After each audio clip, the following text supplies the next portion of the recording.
Greetings, viewers. You're watching English News Broadcast live from our headquarters in Asmara. It's 10:30 p.m. Saturday, the 14th of August. I'm the reporter Mira Johannes, and here's a rundown of the top stories we're covering. Sawa graduation of 34th round of national service. Announcement from the Ministry of Health.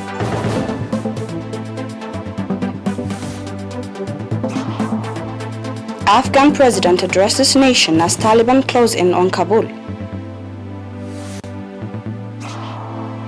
Russia tells BBC journalists to go home and row with the UK.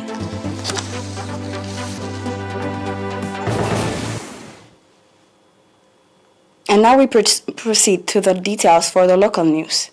A graduation ceremony was held at Sawa in the early morning hours today for students of the 34th round of the National Service, as well as the 12th round of the Center for Vocational Training CVT. Lieutenant Colonel Temesgen Samuel, Deputy Commander of the National Service Training, reported that the students of the 34th round of the National Service, 47.3% of whom are female, have successfully completed the standard 8 months of academic education and 4 months of military and political training.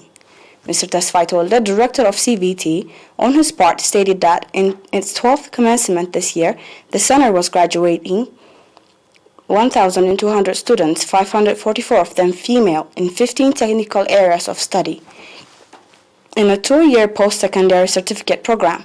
In his keynote address, President Isaias Afwerki underlined challenging realities that have unfolded in the past month, notably the global COVID-19 pandemic and spiraling disasters triggered by climate change, must be taken as clarion calls that impel us to profoundly assess policies and perspectives enunciated by special interest groups and presumed as standard and normative. President Isaias further stated that although the human toll due to the pandemic remains minimal in Eritrea in comparison to neighboring countries in the world as a whole, it has nonetheless created considerable challenges, including in the smooth functioning of the education program in the country.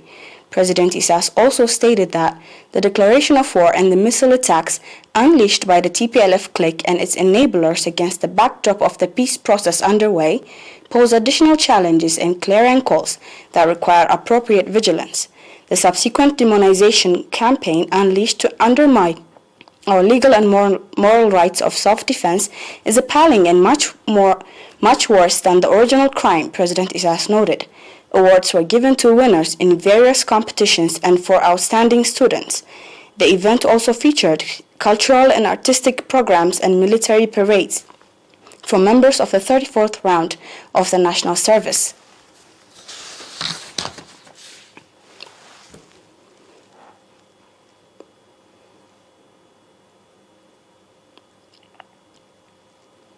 One patient has been diagnosed positive for COVID-19 and test is carried out today at quarantine centers in Garmaika-Gashbarka region.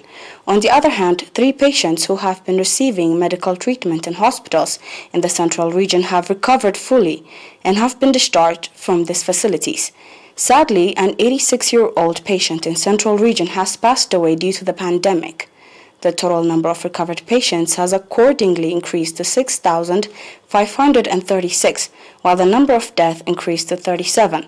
The total number of confirmed cases in the country to date has risen to 6,601. Ministry of Health, Asmara, 14 August 2021.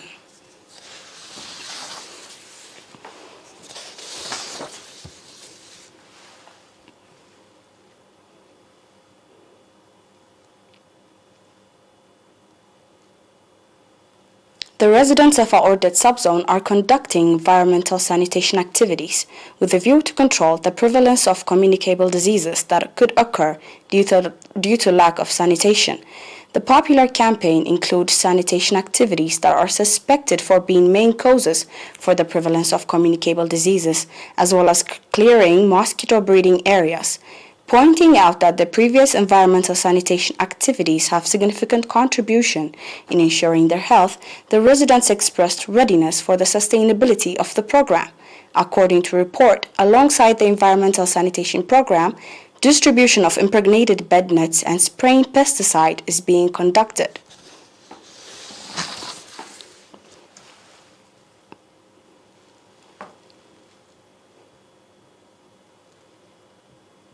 I'll be back with international news after this short break. Stay with us.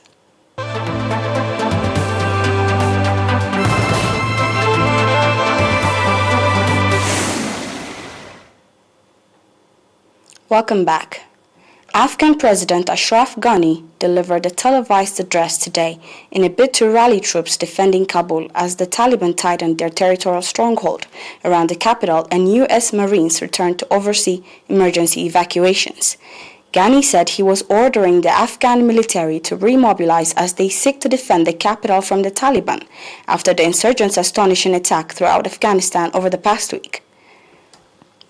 With the second and third largest cities, Kandahar and Herat, having into hands, has become the besieged last stand for government forces who have offered little or no resistance elsewhere. Early today, the Taliban seized the province just south of Kabul and launched a multi-pronged assault on a major city in the north, defended by powerful former warlords, Afghan officials said. The Taliban also attacked the northern city of Mazar al-Sharif from several directions, setting off heavy fights on its outskirts. According to Munir Ahmed Farhad, spokesman for the provincial governor, insurgent fighters are now camped just 50 kilometers away from the capital, leaving the and other countries scrambling to airlift their nationals out of Kabul ahead of a feared all-out assault.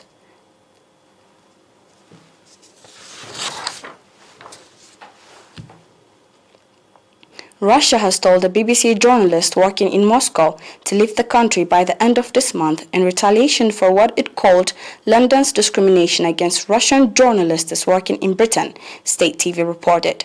In an unusual move that signals a further decline in already poor ties between London and Moscow, the ERi-24 TV channel said on late Thursday that Sarah Rainsford, one of the British broadcaster's two English correspondents, would be going home in what it called a landmark deportation. She will be the first British journalist in a decade to be forced out of Russia.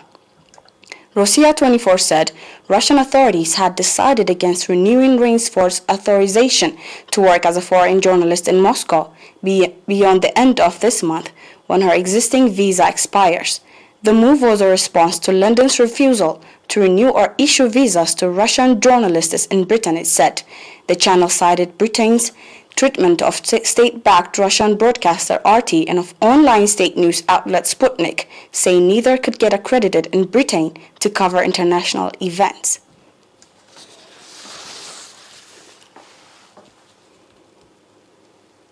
An 80-year-old woman is reported missing in Bartın province, says the country's Disaster and Emergency Management AFAD. The death toll from northern Turkey's flash floods and mudslides soared to 38 as President Recep Tayyip Erdogan visited one of the hardest-hit cities to lead a prayer for the victims and pledge government help. The floods battered the Black Sea coastal provinces of Bartın, Kastamonu, Sinop, and Samsun on Wednesday, demolishing homes and bridges and sweeping away cars. Hundreds of people were rescued by helicopters, while 1,700 others were evacuated. Health Minister Fahrettin Koca announced on Twitter last Friday that 32 people died in Kastamonu and 6 in Sinop. Floodwaters inundated much of the town of Bozkurt in Kastamonu, where one building collapsed and a second structure was severely damaged. In Bartın province, at least 13 people were injured when a section of a bridge caved in. 5 bridges collapsed in the floods, while the other 2 were damaged. Hundreds of villagers were left without power and several roads were blocked. Turkey's meteorology authority said further heavy rain was expected in the central and eastern Black Sea region and warned of the risk of further floods.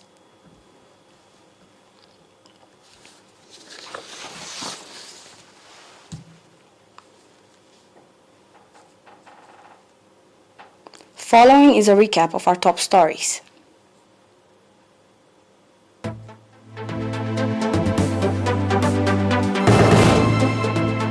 Sawa graduation of 34th round of national service. Announcement from the Ministry of Health.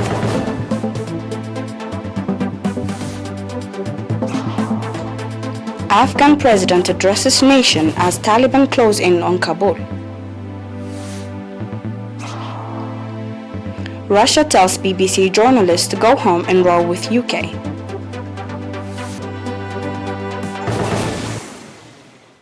That was all for tonight. Thanks for watching. Have a good night.